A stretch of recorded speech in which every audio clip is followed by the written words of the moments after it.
पर जिसको पता है कि एक दिन मुझे इस संसार को छोड़ना है, इस शरीर को त्यागना है, वह व्यक्ति हमेशा पुण्य कर्म करेगा, क्योंकि उसे पता है कि मुझे मृत्यु को अमृत में बदलना है, मुझे अपनी मृत्यु को मोक्ष में बदलना है, मुझे अपना कल्याण करना है, अपना आत्म कल्याण करना है। तो वे मंदिर जाएगा, वे पूजा करेगा, वे पाठ करेगा, वे दान करेगा, वे यज्ञ करेगा, वे साधु सेवा, संत सेवा, गौ सेवा, ब्राह्मण सेवा, भक्तों की सेवा करेगा।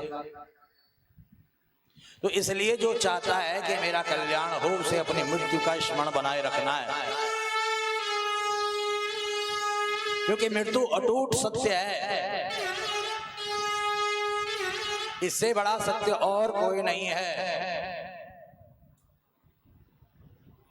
और महाराज मृत्यु का स्मरण होते ही, जैसे हम शमशान में जाते हैं, मृत्यु का स्मरण हमें जब होता है तो वैराग्य आ जाता है, और शमशान से बाहर आते ही हमें अपनी मृत्यु का स्मरण भूल जाता है कि हमें मरना है। लोन तेल में फंस जाते हैं, बेटा बेटी नाती पोता के मोह माया में फंस जाते हैं, भगवान का भजन छूट जाता है, और वही महाराज जो है तेरा मेरा मेरा तेरा चलने लग जाता है।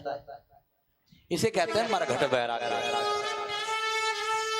और एक वैराग्य है मरकट वैराग्य। जब भी घर में खटपट होती है, बच्चों के साथ, पति के साथ, पत्नी के साथ, बहू के साथ, पोतों के साथ, परिवार में जब भी खटपट होती है ना, मनमुटाव होता है, झगड़ा हो जाता है, वैराग्य आ जाता है। आता है कि नहीं आता वैराग्य? बताओ। अरे कुछ नहीं रखा इस घर में, बताओ, इतना सब कुछ कर दिया, फिर भी देखो बहू इतना सुनाती है, बेटा इतना सुनाता है, पोते इतना सुनाता है। अब तो बस अब तो चले हम गुरुजी के आश्रम में रहेंगे, वहीं भजन करेंगे। पर थोड़ी देर बाद महाराज वैराग्य खत्म हो जाता है, और वही फिर मेरा ही घर, मेरा परिवार, मेरा रुपया, मेरा पैसा, फिर उसी में हम फंस जाते हैं। और एक वैराग्य होता है अटूट वैराग्य। चाहे कितना भी कष्ट आ जाए, कितना भी संकट आ जाए, कितना भी दुख आ जाए, भगवान का भजन करना है तो करना है। दो व्यक्ति थे, दोनों का नियम था। एक का नियम था जाकर के मंदिर में महाराज शिवलिंग पर पत्थर फेंकना, और एक का नियम था महाराज जाकर के धूप बत्ती जलाना और पूजा पाठ करना। दोनों अपने नियम के पक्के थे। रोज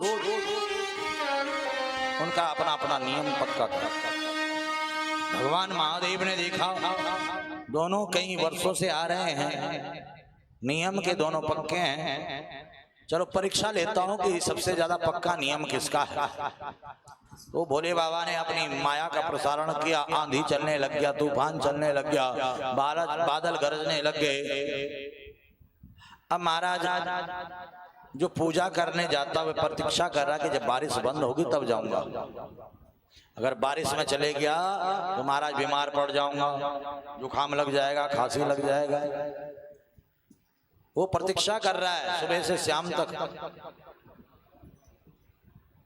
लगता है बारिश नहीं रुकने वाली, चलो कल चले जाऊंगा। उसने विचार किया बारिश नहीं रुकने वाली, कल जाऊंगा। पर इतने में महाराज जो पत्थर मारने के लिए जाता था उसने कहा, अच्छा भोलेनाथ मुझसे डर गए, मुझसे घबरा गए, इसलिए ये आंधी तूफान बारिश पैदा कर दिया। पर मैं भी डरने वाला नहीं हूं, मैं तो आऊंगा, देखता हूं कैसे रोकते हो आप मुझे। और ये महाराज गिरता पड़ता पहुंच गया मंदिर, और लिया पत्थर और जैसे फेंक करके मारा, वहीं पर भगवान शंकर प्रकट हो गए। दारिद्र भंजन महादेव की मांग, तुझे क्या वरदान चाहिए? ये तो रोने लग गया कि प्रभु मैं तो पत्थर मारता हूं आपको, और आप कह रहे हो कि क्या वरदान चाहिए। भगवान कहते हैं मैं तेरे नियम से प्रसन्न हुआ हूं, तेरे दृढ़ विश्वास से प्रसन्न हुआ हूं। तेरा मेरे प्रति इतना दृढ़ विश्वास कि इस बारिश में, इस आंधी तूफान में भी आया। और एक वह जो पूजा करने आता था, कोई नहीं कल चले जाऊंगा, परसों चले जाऊंगा। तो दृढ़ विश्वास के साथ साथ दृढ़ वैराग्य का होना भी बहुत आवश्यक है। नारद जी ने विचार किया कि मैं